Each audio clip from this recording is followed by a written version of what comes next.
Well, ladies and gentlemen, thank you so much for tuning in. February 28th, 2023. Brand new episode here of the Santa Clarita Insider Show with Tim Blankenship, and I am Connor MacIvor. Today's show is going to cover a lot of interesting things. We are going to talk about the best ways to get out of a traffic ticket. I think that's good. With our background, I think we might be able to help those of you that get stopped. And we can't even help ourselves, but hopefully this will shed some light on a few things. Talking about DUI arrests, of course. Lots of good stuff talking about, of course, they're going to be increasing car insurance, Wells Fargo laying people off. Tim's going to get into a lot of different topics as well. We're also going to get into the maybe the internet as far as businesses go, like we like to talk about, seeing how we can maybe help you build yours a little bit easier, and getting to all those different points throughout this show. And thank you so much for tuning in. How are you, Tim? I'm doing well, Connor. Yourself? Oh, if I was any better, I'd be twins. I look forward to these chats, these shows we do. They give us, they give me a lot of good insight into the week, and at least I'm now caught up because I don't watch any news at all, except when we do our show. Same here. Same here. Fantastic. Yeah, I was looking, I don't know if you saw this kind of broke, artificial sweeteners. We didn't even prep this for the show, but there was an article that popped out, I think on CNN today, about stevia. I think that's the one that they've been able to link to higher incidence of heart failure and blood clotting. Oh, is that right? And I saw that at the gym this morning on the TV when I'm not supposed to be watching, as I was doing legs. And, I love the artificial sweetener. I enjoy it. I don't know. Are you that guy too, or no? I'm not a sugar person at all. Yeah, just really, I like it, but now I got to rethink this. But it also said if you had a propensity, if you actually already had maybe heart disease, probably not a good idea. So it's hard to quantify it, I guess. Yeah, those, I think what's supposed to steer clear of those because of the cancer causing effects of some of them, isn't that the case? Yeah, that was what they talked about. But then today was more heart failure and blood clotting, which. Interesting. Yeah, that's new to me. Yeah, that kind of sucks. Definitely. Is that the blue pack or the pink pack? Which one is that? It said, I'll tell you exactly what it said. Hold on one second. Let me see. Oh, this is the, okay, so they said, this popped out very, very recently. This actually come out a couple hours ago. Let me see. Let me figure this out. Stevia. Stevia news bad. That's what? Stevia. Oh, CBS News 16 hours ago. Oh, here it is. 0-calorie sweetener linked to heart attack and stroke. Oh, it's the erythritol. Okay. Yeah, I'll stick it in the show here. You can. That's supposed to be the natural one, though, right? The stevia. You're right. Yeah, it comes from the some plant, or that's the one where they sell it in a 1 ounce bottle, and you just need like a drop. That's it, right? Yeah, the sugar replacement called erythritol, used to add bulk or sweetened stevia, monk fruit, and keto-reuse sugar products, has been linked to blood clotting, stroke, heart attack, and death. Wow. Yeah, it's probably not good. I wonder how much you have to use for that to happen. See, that's the trick. That's not in here. It just said if your blood level of erythritol was in the top 25% compared to the bottom 25%, there was a twofold higher risk for heart attack and stroke. I don't know what that number looks like. I just saw the link you sent me. I don't know how much you need to take. I mean, yeah, this is supposed to be the healthy. It's the liquid, right? It's not powder. That's the one. Well, yeah. I've seen. I don't know if I've seen it in powder, but even the stuff that I stick in my coffee, this Torani, Torani, it doesn't have it. This has a different. This has something different in it. This clotting risk. Yeah, that's not good. No. Yeah, this is what I like. I like this one. The sugar-free stuff. Oh yeah. Was that for your coffee? Yeah. I'll put a little bit in my coffee. But there's that argument, right? They say that, let's say, we're keto, and we've both been, blasting off fat like it's nobody's business. Yeah. Some people, they have that artificial sweetener, and they said it gives some kind of response because the sweetener hits your tongue and your body Right. says, oh my gosh, let's secrete insulin into the system. Yeah, I heard that too. Yeah, and then there's nothing there. But then I've Right. seen reports that say it's not true. Hmm. So Yeah. Well, here's another reason not to use it, I guess. Heart thanks a disease. lot. Yeah. Thank you. I really like it. I appreciate that. Yeah, I don't put any sweetener in my coffee. I don't, usually just black. Yeah, you're natural. I got to get back to that. I was doing that for a while, but then it's just like, that sweet tooth thing jumps out. Well, they're saying the coffee's not good for you either anymore. It's just with how it's made and not the caffeine so much. That's not helpful either, but that's moldy and all kinds of other stuff. The pesticides, right? They talk about that pesticides. too. Yep. Yeah. We're all going to die sooner or later, I guess. For sure. What are we talking about next? Well, I wanted to talk about, this last weekend in Santa Clarita Valley, the arrests report on Hometown Station by the Sheriff's Department out here. Yeah, I can bring that up here. I don't know if they had a checkpoint. I didn't see that, but I'm curious if that was part of it. But I think they generally are running checkpoints for the most part.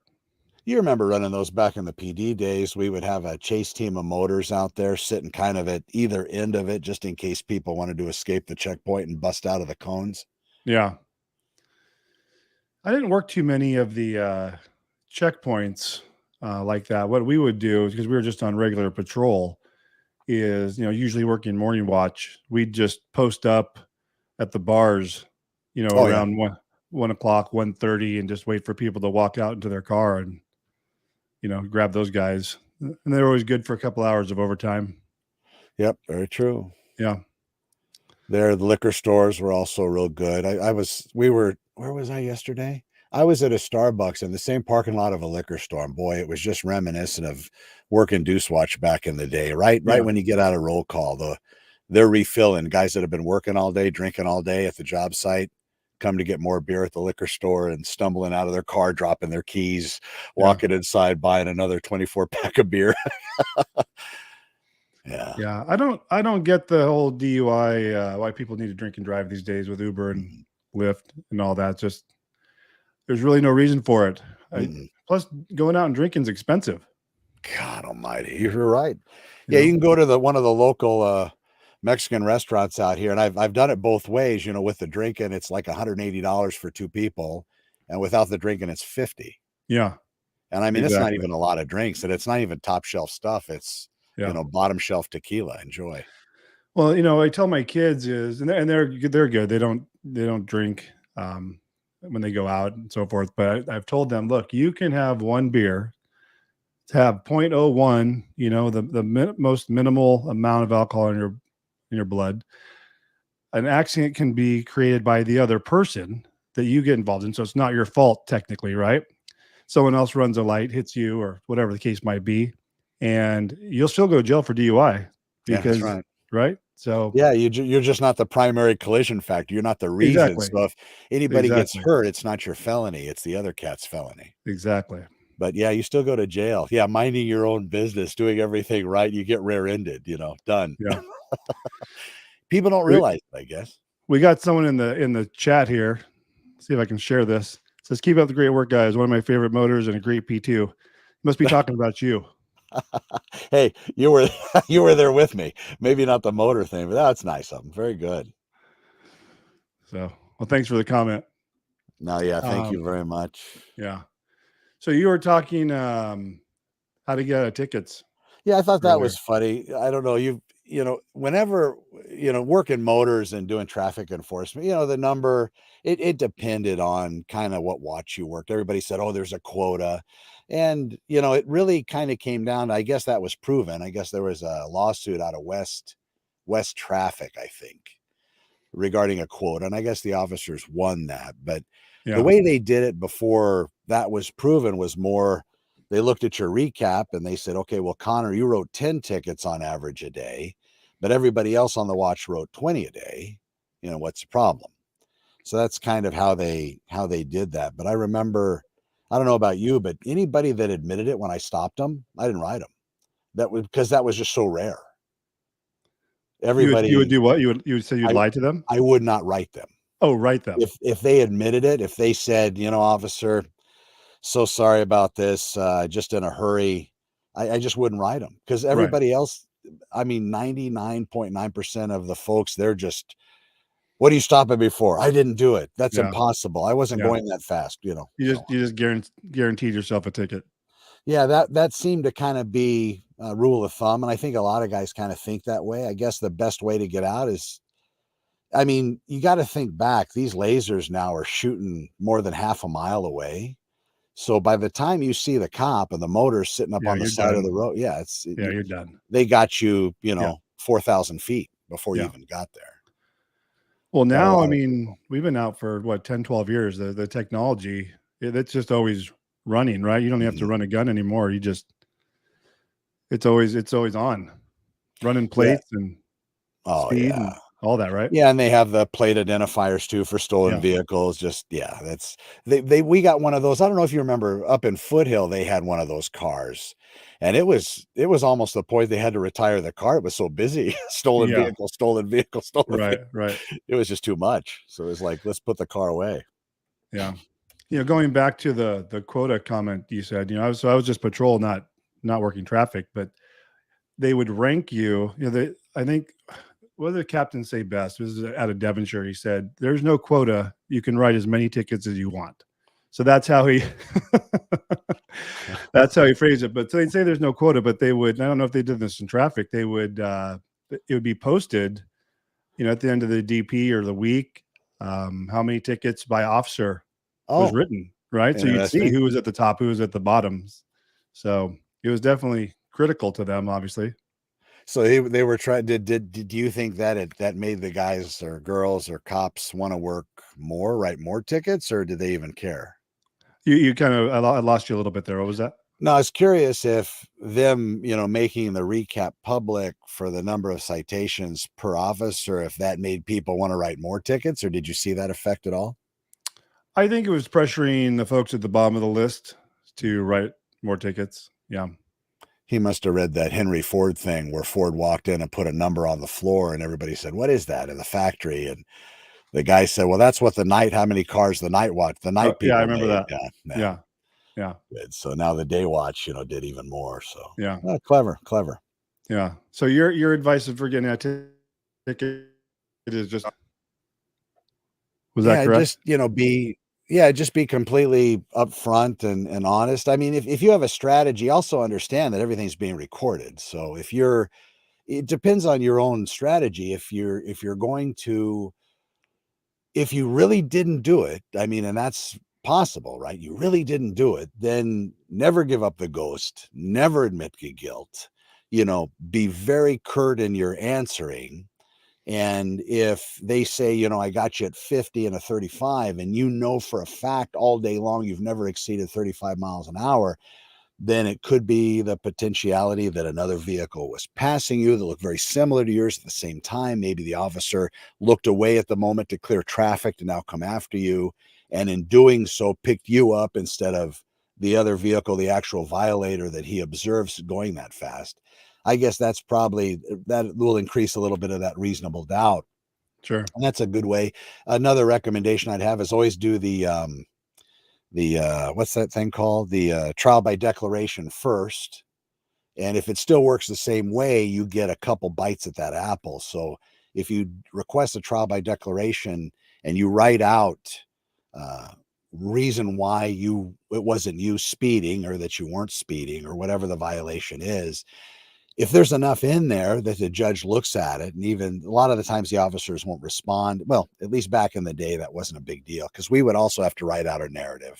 Right. A lot of guys didn't want to take the time, so they just put very simple stuff. And if the gentleman or lady or person that was uh, cited would actually put on there that a good reasoning, like I said, I was just driving, all of a sudden I looked to my left and I noticed a car just like mine, and it's not that common, so I just kind of thought to myself, next thing I know, I got pulled over, and the car that I saw just like mine blew by me really fast. And I mean, these are all little things that create the reasonable doubt, if it's true, of course, right? We don't want Right. to lie. Right. But it seems so then the judge looks at that, or pro tem or whoever reviews the trial by declaration, and then they say, well, yeah, there's enough reasonable doubt here looking what the officer says versus this person, so we'll dismiss the citation. So that's a good first step. I would also delay that process. If you can push it out as far as you can from the citation date, because that's going to affect potentially the officer remembering the Right. circumstances. But everything's recorded now on video. So Yeah. can you review it? Is it easy to review? Remember back in the day, the recordings, we had a cat at Valley Traffic that he had all these little cassette tapes, shoe boxes full of them. And Well, he we were was doing just that real anal. for our own protection Yeah. back then. I think that's why that originated, is to have the audio of the conversation. So if there was a complaint, you could review the audio. Yeah, that's very true. And that was the mouth beef, right? Staying away from people saying that you cussed them or said something bad to them Yeah, or exactly. called them names. Because you get a couple of those not sustained or unfounded. That third Hmm. one's going to be you're Yeah. guilty Yeah. unless you got And somebody who's going to court, I don't know what your experience was in traffic court. It seemed like it really depended on who the judge was, because they would have volunteer judges come in. So they're basically attorneys that come Mhm. in and I think be a judge for a day. Yeah, And the pro tem judges. Yeah. yeah, and so I noticed we'd sit in court all day, and it seemed like, I don't know, maybe they were a left leaning, political attorney or whatnot, but we'd sit through court and almost every case would get dismissed, found not guilty for tickets. And the traffic cops are on there losing their minds, watching this go down.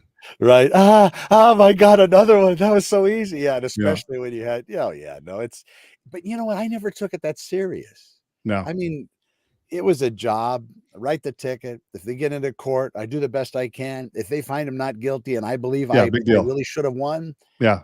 Big deal. I still go to lunch.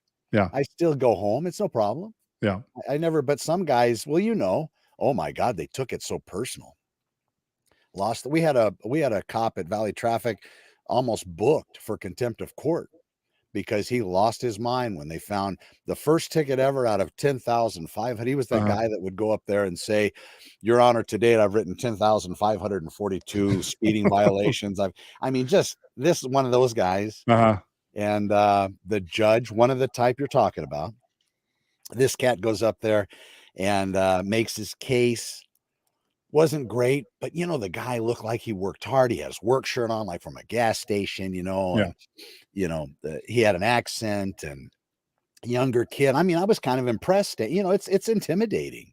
You got all the cops in the jury box, Right. Right. yucking it up and making fun and pointing Uh-huh. and laughing. And this kid went up there and boy, he took charge and he Yeah. did his best. And I didn't think he, put any reasonable doubt in anybody's mind, but judge found him not guilty. Boy, that cop blew up. Oh, really?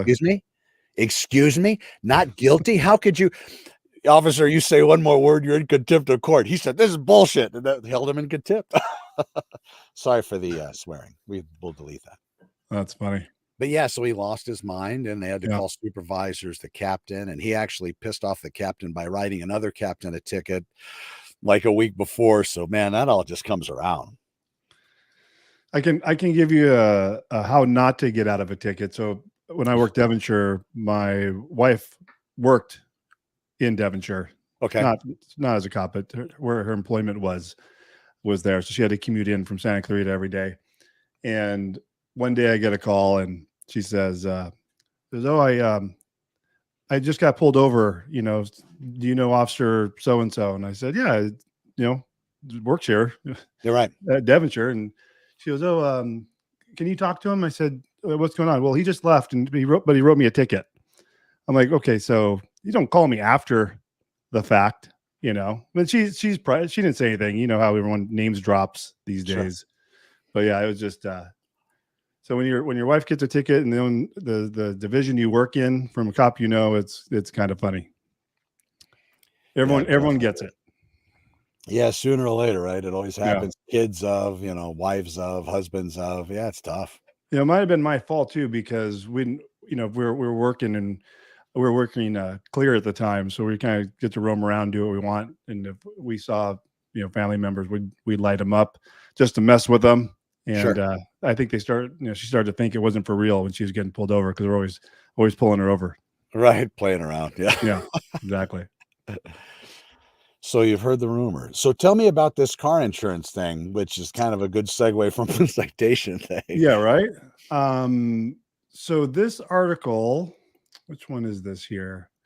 Car insurance going up 9% across the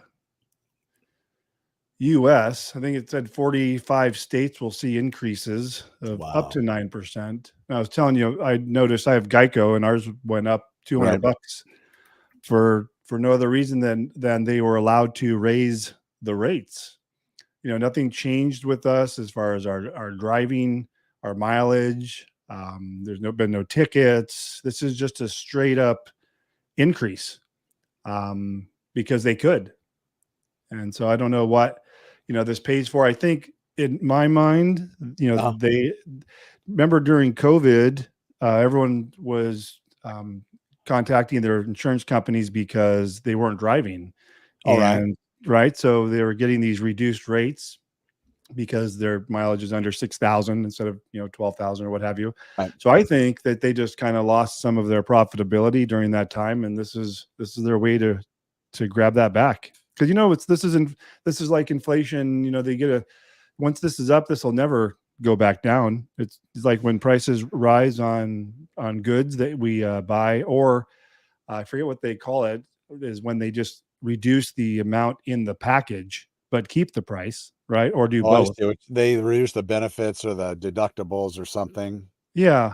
Well, I was kind of talking about like food items, like a bag of chips. The bag gets smaller, the price doesn't change. I see. Right. And right, so right. it's just you're getting reduced amounts. So anyways, yeah, I don't know if people had known about this. My wife actually came across this, and then I logged into Geico, and sure enough, there was a notification of an increase coming up. So good time to reach out and get quotes elsewhere, just to see what folks can do. I called AAA, and I called our broker that we use for our homeowners insurance, and he's running some numbers for me, see what they can do. But Geico, and he's told me Geico is hard to touch price wise.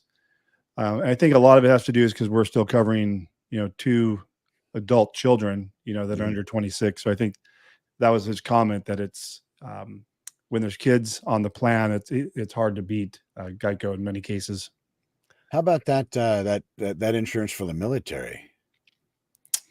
Not familiar. USAA? You have to be USAA and Navy Federal and all of these that cater to the military and so forth. We've had accounts with them for years, and we've recently canceled all of them. I think it's just a gimmick to say that they work. That's just like, so they're a credit union. So they say, if you're in the military or former military, and then USA went to, if you know someone, if your neighbor, like, it's really not a criteria anymore to be a part of these. Oh, you can get it without having have served in the military, or if you have a family member, like it's really broad. If you know someone, you just have to say, I have a relative, a cousin, who's in the military. So I don't know, it's just kind of, gimmicky is how they say that they are just for military. They're really not. USA was good. I never used any of their insurance products, just for banking, but Navy Federal, it's funny because we'll be doing divorce cases for people that are in the military, and I'll know or not in the military, but maybe past military.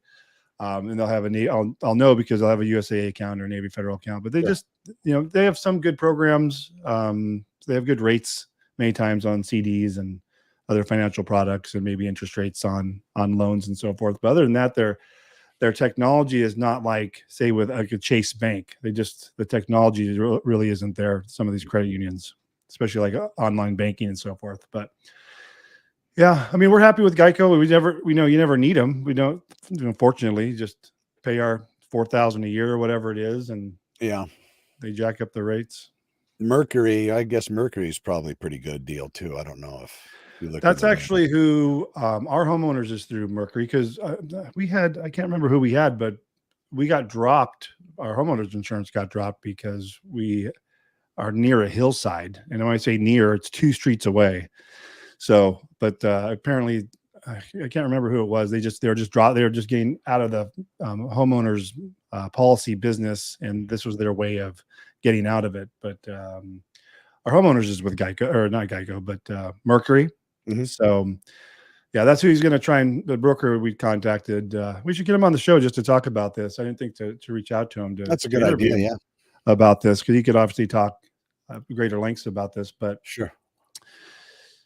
Yeah, he's going to try and see if he can get us a policy with Mercury, and combine it with the homeowners with some kind of discount with Mercury, and see if that helps bring down the rate.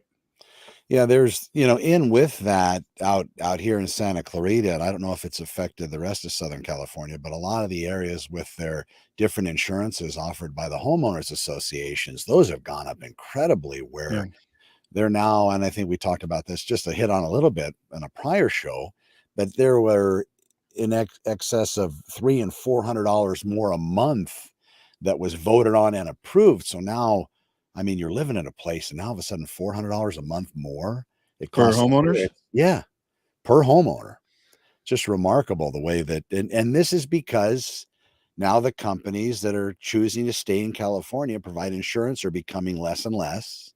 Seems like everybody's going to Idaho or wherever it is. Yeah.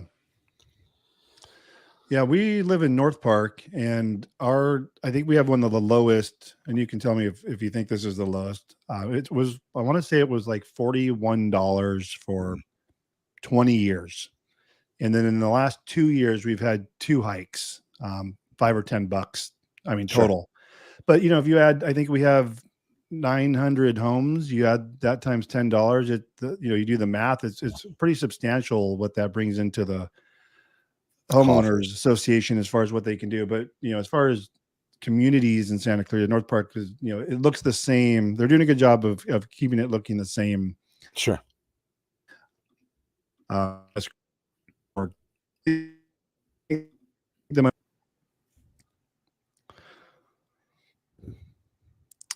Yeah, you cut out just a little bit on the end there, but no, I totally get what you're saying. Yeah, they take good care of that area over there. They keep the green belts nice, keep it clean, keep everything up to speed. It's nice over there. Yeah. Did you hear Wells about Fargo pushing all those layoffs, huh? Yeah. So this would be something I wanted to talk to you about. I thought this was interesting. Is Wells Fargo announced layoffs of hundreds of mortgage bankers. So these are what? These are lenders, right? People doing the home loans. Yeah, originators. Yeah, people that sit down with you when you walk into the bank. Hey, I want to buy a house. Oh, okay. Yeah, let me help you. Wow. Yeah. So yeah, it says Wells Fargo laid off hundreds of mortgage bankers this week. This was this week. This is on the 22nd. And if you read through the article, is that these were layoffs of some of their top producers. So, and they had just recently attended a sales conference for high achievers. So can you imagine, you go, you're a high achiever, you're a high producer for the company. They take you out for a conference, I'm sure it was paid for and all that good stuff, had a little party, celebrated, and then returned back to work to be laid off. You get your pink slip. Thanks. Wow. Exactly. So what does this say? I mean, what are you seeing so this is, in Wells Fargo, they're always in trouble for something. What they have a couple of years ago, they had, they're pressuring their sales people inside the branches to cross-sell products. So they signed, one of our kids, was it our kids? I think one of our kids was, one of my sons was a victim of that. He had 2 extra accounts that were just signed up for him that we had to close. Yeah. And they were doing, filling out credit card applications. People are getting credit cards in the mail they didn't apply for. So yeah, I think that's maybe 5 or 6 years ago. But they're always getting in trouble. But yeah. What does this say for the broader, you being in real estate? What are you seeing with maybe lenders you're working with or lending companies? Are people starting to drop off? You've been through a couple of these dips in real estate and loans and all that. Because when you had loans going out for 2-3%, and now they're 6-7, there's not a lot of refi business there. No, I would nothing imagine. really built in. They're just waiting. They're waiting for the people that bought. But even the interest rates now, even if they come down a couple points, I don't know how big that refi market's going to be Yeah. unless the current market kicks off. I haven't seen a lot of the lenders falling out, but it's, struggle. Everybody seems to be struggling right now because business is very slow because of the high interest rates, lacking inventory, and that seems to be the trend. I see it more on the real estate end, though, besides the lending end. I see a little bit there, but a lot of agents are panicked. They're switching companies because this company says, "Oh, we'll do this, or we'll make you this deal, or have a salary position." Some of the companies have profit sharing and all these other whiz bang things that have Right. been done before over and over again. But a newer agent might see that as some kind of an advantage, so they go there. Where I'm at currently, we pay it forward, so my company doesn't compete in the real estate end of it. So the broker is non-operational as far as listing and selling houses, which I like. And because I mean they get the lion's share, right? That phone call comes into the company. The people that they hire gives it to, the broker's team. And Right. the other end of it, I pay forward. So I pay to be here, and then my commission is my own when they come in. So I like that model a lot better. That's why I'm where I'm at. But a lot of agents that are here, they're jumping to other companies saying, "Oh, well, the grass is greener. Come on over. We'll Yeah. help you out." But then when they get there, it's even worse because now they realize they've been lied to. Mm. But to save face, they're not going to come back because we probably already told them, "Hey, they're lying to you." But Right. it Right. feels good. As far as the mortgage, but that's just very typical of the market slowdown. This last market slowdown, we had that not just a general holiday slowdown, but that was coupled with the interest rates going up. But even at 7, 6.5, 7, historically, that's still very good as far as the historical view of interest rates, which were, 17, 18% at some Yeah. points, 12, 13. But that's hard to get past people. Once So you've now, Yeah, once you've seen what's possible. I was talking to my wife the other day, and our first house we bought was on a VA loan, mm, 7%, I think 7.5%, and this would have been 1995. mhm, So, the home prices, were a lot less. I think we paid 140,000, for a yeah, first home, which those same homes are now selling for 650,000. So it's a different right, story, 140 at 7.5 versus 650 at, and this was, you know, first time home buyer type mhm, home. It's not a move up. It wasn't a move up home. So right. I kind of feel bad for like our kids, looking to buy a home, but 7% and 650 for a 2-bedroom, house that's a tough sell. Yeah, very difficult. And, a lot of the people that are coming, they have money saved because of something that they had sold. Maybe they missed the market. Maybe they decided to hold off a little bit because there's all that, that potentiality of maybe some kind of a bubble breaking and real estate resetting and coming down, which people talk about it, but that doesn't seem to be the overall market view just because of the way they lock down so much on the financials and people borrowing money. It's Yeah. very, I mean, they look at everything. They're pretty much taking a kidney just to give you a loan. They're making Right. sure everything's lined up, and they're verifying those numbers all the way through. I mean, a couple days before closing, they're pulling credit again. All of a sudden now you got some Pottery Barn or Williams Sonoma card showing up, and you've lost the deal. You're done. You should have Yeah. waited. So they're being super cautious as well, huh? Yeah, they're very much so. So I mean, I Yeah. don't see that baked into it where we're going to have this massive reduction. I mean, we might stay static for a while, but if interest rates come down, I think that'll kick off the market. I just don't know what that's going to look like, and it's not going to be a magical today we're at 7, tomorrow we're at 4. Right.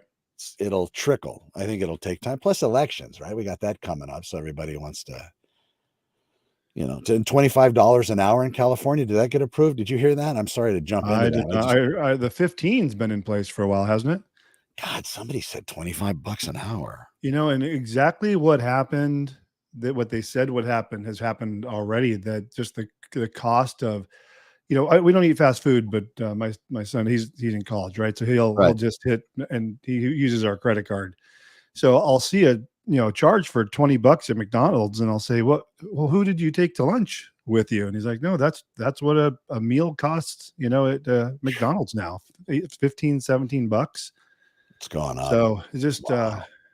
it's crazy. We've been talking about the food costs. I think last episode we talked about costs of going out and so forth. It's they raise those minimums even higher. They're just going to increase the costs. Yeah, they did the same thing. Here's this one. I'll throw it in the box so we can bring it up if you want. Yep. But this is the title on this one's California Democrats propose $25 minimum wage for health workers. So it doesn't really cover everybody. So I guess maybe I misheard. But yeah, that trickles down. So you and me going to buy the Big Mac, now all of a sudden we're paying quite a bit more. I don't know if those jobs were they intended to be a living wage. I know this is for healthcare workers, but if they were to increase it to that, does that make sense? I don't know. No, I don't know. Yeah, so this says specifically for health workers. Mm-hmm. Aren't they making that now? I mean, we have friends that are in.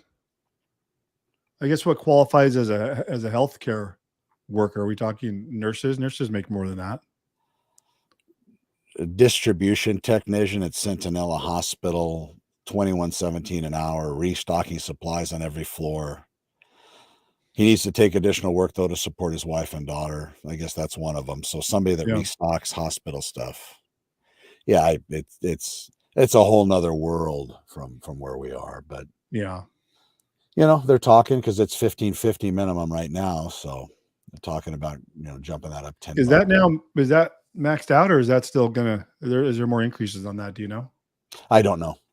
Right now, that's what the article says. The state's minimum right now, minimum wage is $15.50. So that's where they are currently, apparently, according to this article. I haven't Googled anything else, but yeah, everything just seems to be getting more expensive. Yep. And it's really hard to keep up. Did you hear about the Travel Village incident? Oh, no, tell me. Yeah, it's probably best if I just show you here. So Travel Village a couple of days ago with all this rain, and I'm sick of the rain. What's the joke? If you live in California, they always say, but we need it, right? Right, yeah. But and they have the reservoirs full? It's overflowing now? So the Travel Village backs up to the Santa Clara River there, and they've always had problems in when it has rained. And we used to, I want to say 15 years ago, we had our fifth wheel stored there, and they had a chain link fence, but that backed up right to the wash. Okay. And we would get calls to that we had to pull it out because the embankment was collapsing, and that was on the storage side. So that's kind of, I guess it would be the west side of their facility. Okay. But this time, this was where the actual, let me see if I can find the video here. This was the actual, where full-time livers were. Oh my gosh, look at that. Fell right in. So they lost 3. So these are 3 full-time residents that their house essentially fell into the river there. They couldn't move them quick enough because the way these are set up, we have a motorhome now as well. Okay. But watch this thing just go straight into the water as that embankment goes off the edge. Oh, that's the difficulty in moving those quickly when that's happening is that you have it set up as a permanent foundation, so you have things all around it. You have it up on levels. Things that level it, stairs up to it. They have plants all over the place. So I'm sure they were hustling to try and get that. They hadn't even pulled in their slides. You notice the slides were still the pop outs. So they weren't even close to bringing pulling that up. So, but yeah, that was interesting. Yeah, but that's not the first time. I think it's the first time they may have lost some into the river, but it's not the first time that they've threatened. Like I said, we've had to move our motorhome. Again, this was a while back. We haven't stored there for a while, but we've had to. They'd call us and say, "Hey, we need you to be here in the next half hour," because when we got out there, the water was 3 feet up over the wheels. Jeez. So we had to pull it out of there. Do people live in this place as well? Yeah, so they have storage as well, but it's also you can do a weekend there, or temporary stays, but they also have a lot of full-time residents as well. Oh, I see. Yeah. So this with the pop outs out, that would, to you that knows how to do this RV thing, would that be an indicator that that's something that they're currently living in? It's not just sitting there. Yeah. You see all these in there that they're showing there. Let me see if I can Uh-huh. pause. I can't pause it, but see how they're popped out. The living spaces are opened up. I Those see are it. called slides. So this Okay. is where they're living. Because if you're storing, you don't have these open. And you see this one going over the edge here. Its slides are open. So they didn't even have a chance to pull those in. Boy, I'm sure that did a lot of damage. What's Oh, something yeah. like that cost, that big thing that fell? What's the price tag on those, just to give me some They're all idea? over the place. It depends if you have gas or diesel and the age of it and so forth. What, You know, $5,000? little more than that. Okay. It just depends. I mean, you can get a decent gas, maybe 38 footer for $100,000. Oh, wow. But That's kind of entry level, you think? what's that? That's about entry level, about 100,000 for No, you can. I mean, on when you're talking motorhomes, the ones you drive, right? It's you can do the smaller, like Class C's. You can get into those for maybe 60,000-70,000. Get a good used one, 4 or 5 years old, that's probably lost half its value, because these things don't hold value very well. Okay. The diesel motorhomes are where the cost really can increase. You can get the same motorhome for the same size motorhome with a diesel motor, and if it's $100,000 in gas, it can be 250, 300 in diesel. Oh my Lord. And the quality of the builds are different as well. So it's not just swapping out a motor just because they're heavier. So like our motorhome, I think ours is 38 foot. It's gas. I think it's 28,000 pounds. And Okay. some of these diesel motorhomes are 45, 50,000 pounds. So it just, the build is different. They have air brakes and air suspension, and they're pretty high tech, but like a real semi truck kind of. Yeah, and the towing capacity is much better. I think we can tow 6,000 or so, and those some whole kind of stuff. So, you ever been an RVer? No, never. God, years and years ago, when I was at Valley Traffic, I went to an RV place with some of the other motors that were into that whole thing. But yeah, I walked in one once, I think, back at that time. Yeah. We should go. We've had a RV of one sort or another. We've had a fifth wheel, a couple different fifth wheels, a couple different RVs. And now we're in a motorhome for the last 3 or 4 years. So we had a Class C for 5 or 6, and then bought a new one 2 years ago. A Class A. So it's fun. We enjoy it. When we add up the cost, it's not a cheap endeavor. We haven't used it in 3 months, because the thing with the RV is you're paying for storage, because we don't have our RV a house where we have RV parking. So we pay $175 for storage, and finding storage in Santa Clarita is tough. Right. There's not a lot of places you can go. Then they're all full. I've been on the Travel Village wait list for 3 months, because where we store ours in Castaic, this particular location, it was a residence, and they just happened to have a few acres, and they put up a fence, and they started doing storage, and I guess the neighbors got jealous and ratted them out to the city. And so the city came out and did an inspection and said, hey, you can't run this business here it's not rated, not zoned for this. And this is and it's Castaic, but it's actually where the storage is, where this property is like Valverde. So you go down Newhall Ranch Road, just past the what is that, the dump there. Oh yeah, you turn off into Valverde. There's that road, you turn right, it goes up into Valverde. So it's up in there, and all there is all over Valverde is RVs of various dismantlement, not in great shape, up on jacks. Just they're not storage. It's just there's cars all over the place, right? Because there's no HOA out there. So there's people have better bigger properties, but there's cars parked all over. It's just a mess.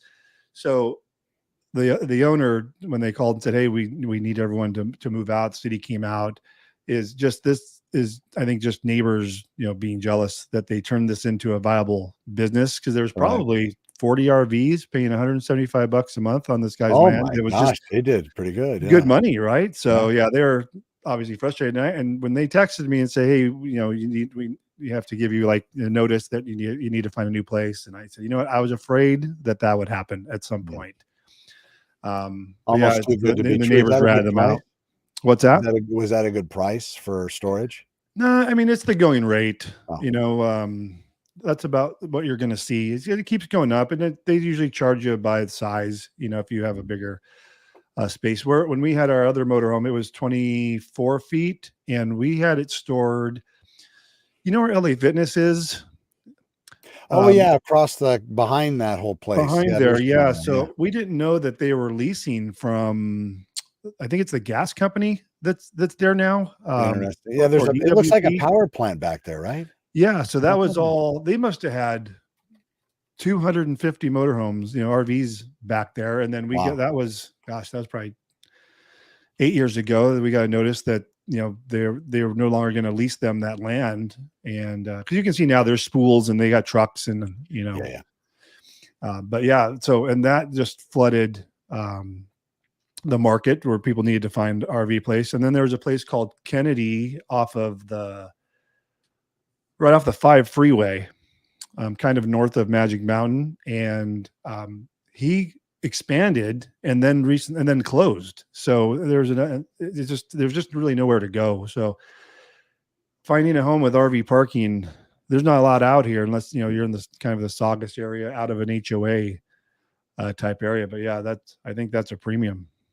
Yeah, definitely got a listing coming up in Circle J. It's got RV.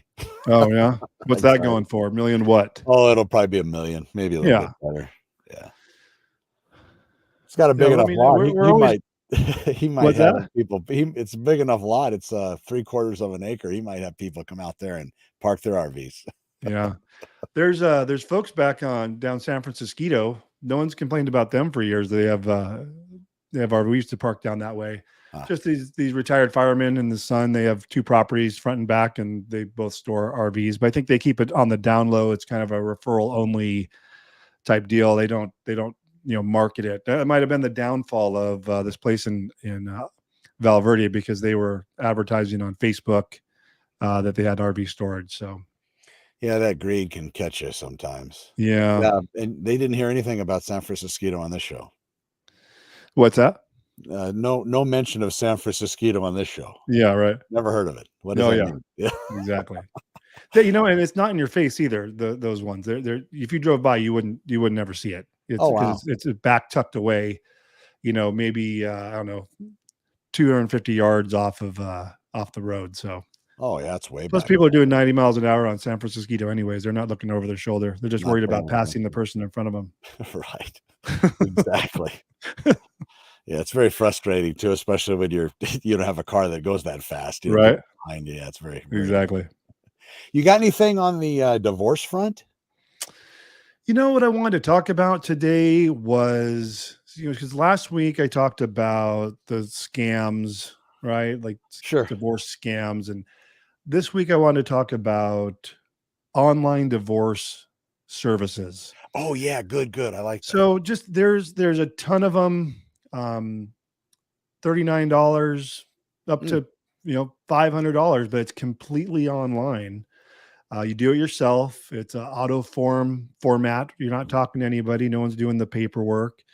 And I want to talk about the downsides of that, because we get a lot of our business that comes to us after someone's tried to do an online divorce program, and usually they get baited in because of the cost. Sure. And they come to us because they've paid the money. They've tried to do the online process, and the paperwork gets screwed up, and they file it wrong, and they do in the process wrong, and they have no one to talk to. And so because we get so much business from people who have already spent money doing that, I've been trying to get the word out about just not using those online services. Even if you have like a super simple divorce, like no assets, no debts, no kids, a short-term marriage, people are having trouble with these online platforms.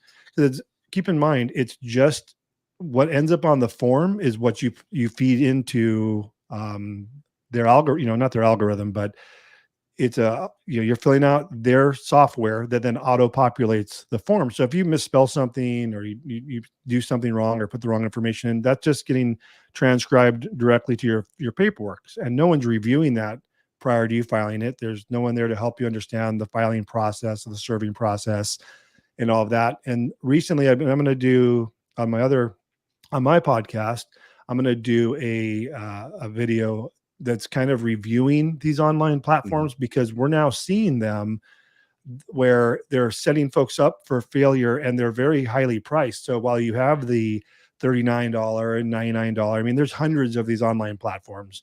We're now seeing these online platforms more of I don't want to say bait and switch, but they're luring them in with, say, a $99 fee and do your own, amicable divorce. But behind the scenes, if you look into it and you look into the company, which I've been doing, they're getting those folks in the door. They're getting their first $99. They know they're going to have trouble with the paperwork, and then they have all types of upsells in there to include, we can file it for you for an extra fee. We can review your paperwork for an extra fee. By the way, if you want us to also do your spouse's paperwork, there's an additional fee. Whereas, like with us, we do everything as a neutral third party. We handle the paperwork for both spouses for one fee. They're getting people in on a single, fee, assumably to handle your entire divorce. But then once you get in their system, there's all kinds of upcharges. And one thing we've seen with it is they are doing it in such a way that they'll allow you to start with, even if you think your divorce may not be amicable, because they're trying to be a feeder for behind the scenes. It's owned by a law firm. So they're getting them in and they're charging, the $99. Oh, do you want to do our full service, for one party? And they're charging $1,500 for that, just for one party. And if you want us to help both parties, it's $2,500. And keep in mind, this is still online. This is not an attorney helping you. This is not someone doing it like we do it, we as a full service. This is still you entering your information into their software to auto-populate the forms, and then you're still filing. So it was an interesting. I want to start a series that's like our company versus, and then another company, and kind of do an honest review of, like, this is what they offer you, this is what they charge, this is what you get versus what we do. Because our cost for a full divorce, with court fees, is $1,600, and they're charging $1,500 for one spouse plus the court fee. So they're at $2,000 for one spouse. They're about $4,500, and this is online to help both parties do exactly what we do. So I want to just kind of put those together, these little, us versus them, so you can see the differences, just to see what people know what's out there. And you're so not that's what I want to talk about today, is kind of these online traps.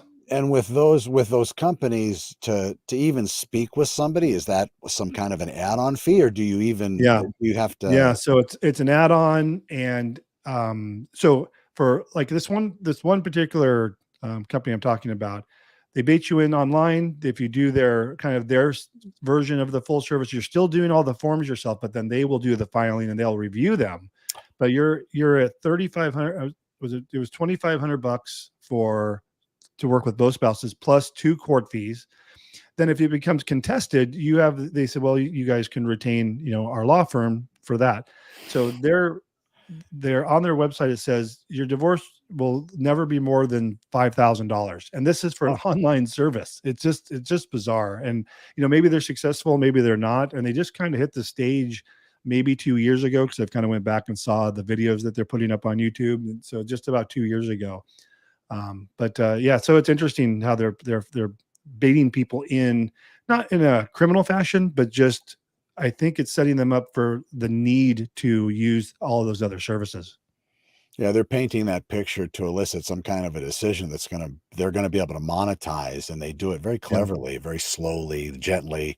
And then, I guess I need this, and now I need this one. And if they would have just gone with your service, they would have gotten to just all of it. Yeah, because what bugged me the most was that they will allow one party to start the process, and the way they sell it is, okay, $1,500, we'll do all of your paperwork.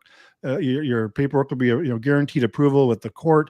They can't promise that, because you can't do the paperwork for one spouse. The other spouse is going to have to go. So let's say they do their paperwork, they file their case, they serve it, they do their disclosures, right? They do the requirement. They have to then draft a settlement agreement. But if they're not working with the other spouse, what do they know? How do they know what the terms are, what the That's agreements are? Mm-hmm. And then they cannot submit that to court, the settlement agreement, without being signed by the other spouse and the spouse doing their side of the paperwork that they have to do. So again, it's maybe they start the 99 and then they bump them up to the 1,500, and they said, oh, now you want to do our spouse. Okay. For your spouse, it's another $1,000 add-on. So just see how that they just kind of incrementally do that. And it just kind of walks them in. Whereas we're upfront, our website has our flat fees, and we only will work with both spouses if they say, we're not amicable or not in agreement, or we don't take those cases. It has to be 100% amicable, cooperative. And both spouses have to work with us. They can't go somewhere else to have their side of the paperwork done. One, because all these other companies are screwing it up. And two, it makes it more difficult for us to have to work. And they're using us kind of as a quasi law firm, because they're using us as a paralegal firm for their side of the paperwork, and the spouse is using someone else.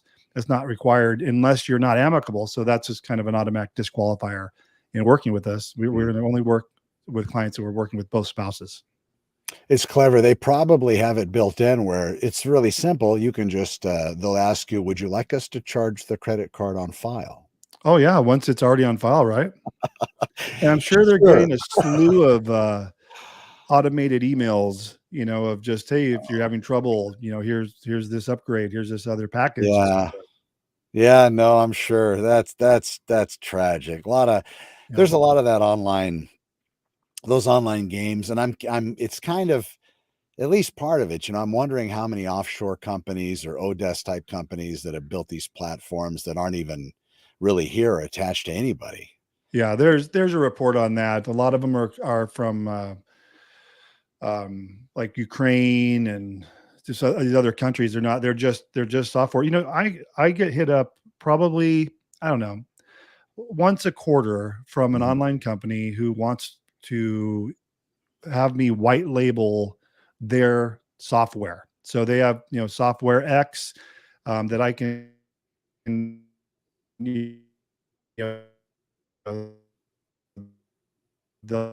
white, it's not, once you are in there, it looks like it's my software, right? It's all white labeled inside Divorce 661. So I've looked at those, and I talk all the time bad about these online companies. So I'll take a look at them. I'll look at the software, and it's just the same. It's the same thing. I don't care what program it is. It's just an autofill. You fill out you answer the question, it autofills the form. If you make a mistake, it's just going to go right on the form. And filling out the forms, like I tell my clients, is just half the battle. The other half is procedurally, making sure it's served correctly, and and then the stuff to be done a certain way. And these autofill, online services, they just don't cut it. So I don't, I get frustrated with the fact that, I'm sure these people have some market share that, could be coming my way, but I also get frustrated because by the time these people have figured out that this isn't going to work for them, now they're coming to pay us to do it, which they would have, we don't reduce our fees in those cases because it's usually more work to fix what they've already done with the court and repair everything and correct all their forms. What's nice about the way that you package your business, and I've always loved this, when somebody calls and they've gone through that experience, you say, I did a show on that, or I did a video on that. Here, look at this. This was done months ago about that particular system that you happen to have used that basically screwed you over. So they can at least come forward and say, wow, I should have been paying more attention. But when you're wanting to go through it, it's so emotional, it's so charged.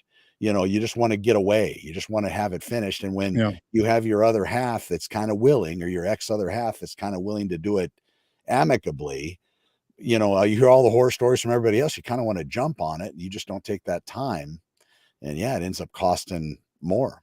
Yeah, no, for sure. And then with our clients, we usually have them done in a week, right? If they have all their terms and agreement, everything figured out, we have them done in a week.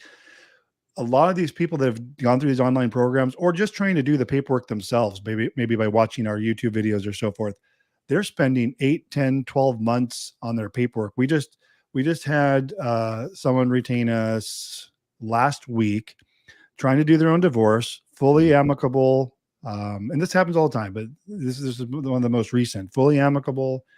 3.5 years they've been trying to get their paperwork through the court, and they're getting wrong information all the time. There's no way you can get help now with the courts except for a phone call. They used to have the in-person self-help where you go in, someone can help walk you through it. Yeah, now right. I remember that. Yeah, now it's just you call. People are waiting 40 to 60 minutes for help. We talked to another person who hired us last week, who they waited on the phone for an hour, and they distinctly heard the person pick up the phone and hang it back down and just hung up on them. So just because they're overwhelmed with really nice. with calls. And when they would get through, they would ask, say the same question, and they would get a different answer on what they're being told to do procedurally and what forms to complete and so forth. So it's just, good for me, right? Because those folks get frustrated, and I shouldn't, take advantage of that, but that's what we do as a service, right? So they call us. We can. I think I told you before, I feel like I'm the matrix when it comes to fixing divorce cases, or procedurally where they're stuck or what needs to be corrected. Because like this case that they went on 3.5 years, we had to start from scratch, from filing an amended petition. So even though they were 3.5 years into this, because the petition was wrong, because the proof of service was wrong, they didn't even start the clock on the 6 months. So that 3.5 years, all that time, all the forms, everything they did, that it was all for naught. So we basically started from scratch, brand new, not a new case, because we can amend on the same case. So they don't have to pay the court fee again, but we had them done in a week. So 3.5 years on your own, or a week with us, and I get it. Some people don't have the funds to do it, and they don't have the options, but we do have, our YouTube channel with 1,500 videos. We had someone email us the other day, say, "Hey, just want to say thanks. I did my own divorce. It got approved by the court, and I watched all your YouTube videos." So we have how to do every single form. It's not fun searching for every, video through our library, but they're out there. If you have the time and not the financial resources, there is a way you can get it done. And our videos actually tell you how to do it. Whereas the court self-help and them not answering the phone, we're just one small company. So when people are looking for self-help, they go directly to the court versus, someone like us.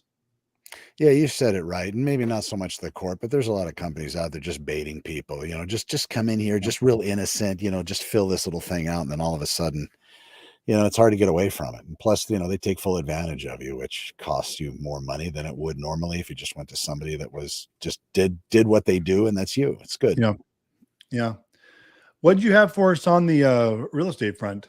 Everything's still very static. We do see some of those reports out there that, everything's going crazy and haywire. Nothing's really moving. We have very limited inventory, about 270 total units on the market for sale. That hasn't changed. It was around 300 about the beginning of the year. We are watching as we're having more inventory added slowly, but the buyer drive is still there. Even with these interest rates, they're picking up those houses if they happen to be they happen to be priced reasonably, but the days on market timeframes are in the 40s now. The high 30s. Is that creeping up?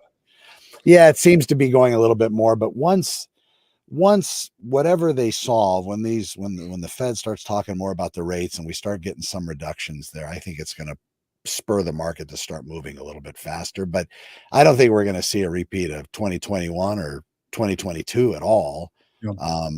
If we do get that more inventory and we do have a reduction of interest rates, it's going to kick off. We're watching as sellers, though, are becoming a little bit more savvy when it comes to interest rates. They're paying for the buyers to pay a lower interest rate for a couple of years. It's a 3-2-1 buy down product. We've seen that. Doesn't affect the buyer's ability to refi in case interest rates actually do come down.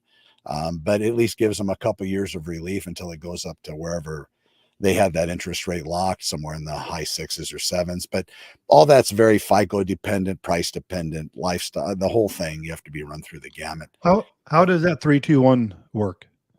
Basically, the cost goes to the seller, and they're able to have, if let's say the interest rate the buyer's promised is 7, potentially they would pay a 5% interest rate for the first year, the second year 5%, third year it goes back to whatever that promised rate was, but it's a seller expense. So the seller basically picks up the tab of what that difference is between those interest rates for those couple of years, helps buyers We see some of the sellers, especially new housing, because I represent clients at new housing as well. Just got to call me first. But we see that some of the new housing, they're paying for a couple of years of HOA. But there's limits to how much can be contributed by a seller to a buyer, because the bank has to be involved. The bank has to know what the seller's throwing up into the kittle, to be able to entice the buyer or help pay things. Some of those limits are 6% of the total purchase price, some even less, depending on the loan program. But that's kind of how it works. So the seller basically pays it. And for a seller, that's a better deal than a $40,000 price reduction. They pay that 15 grand or whatever it is, depending on price. And, the buyer gets a reduced interest rate for a couple of years. So you're seeing like a 2 or 3 year step up, buy down on the interest rate. And the goal is they're hoping rates will come down at a point. Okay. And they still have to qualify for the original rate, whatever that is. So that's still in the mix. Okay. But because that's what it's going to eventually be, right? Well, yeah, it'll be, because it'll go back to that after those 2 years. Gotcha. If there's no other big interest rate change where they're allowed to refi. Oh, and the other cool thing is you can refi it even during this 3-2-1 buy down process. You can refi, but now you have baked in money for the refi market. Lenders, I don't know. It's just the way it is. There's a lot of things I have to say about all of this, but it's not. Anyway, it's my thing. So in doing so, it's kind of artificially keeping the resale market higher. Would you say? I do agree with that, but the resale market, I think, more primarily is staying high because of the lack of inventory, and new housing is years away from overbuilding. But that's kind of where people need to pay attention to, because you remember back in 06 and 07, the new housing, they were the first to shut down. All of a sudden they were really active. Then 1 week goes by and now it's a ghost town.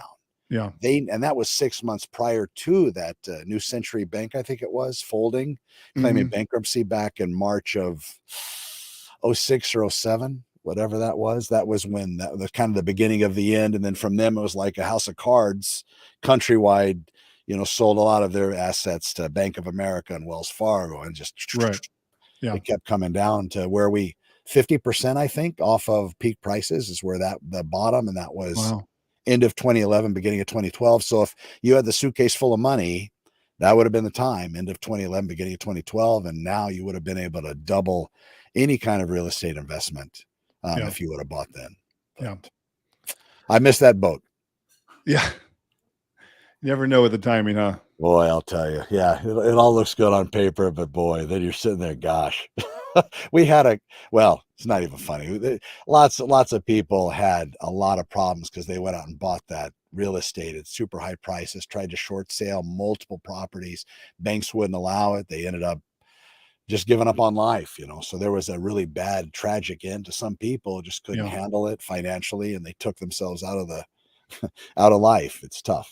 Do you think the folks that bought at the top of this last market, what would that have been like last summer? Was that like? Yeah, that's probably going to be peak. Do you think those folks will ever be able to recoup those values that they were paying, 30, 50, 90,000 over asking just to beat out the other buyers? Do you think they'll be able to recoup that? Eventually they will, but that's going to take time. Yeah. I don't see those prices going up in that amount for a few years. It's going to take time for them to get out of that. Yeah, definitely. Especially if we're talking fair market value at $700,000, but they said, you know what, I'll pay $850.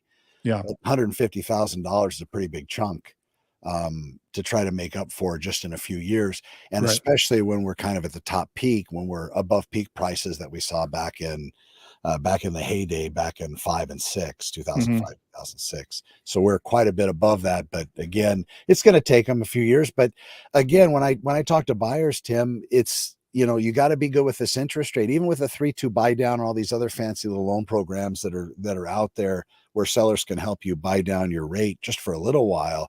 You have to be good with that rate today. And if you're not, maybe you shouldn't be buying right now.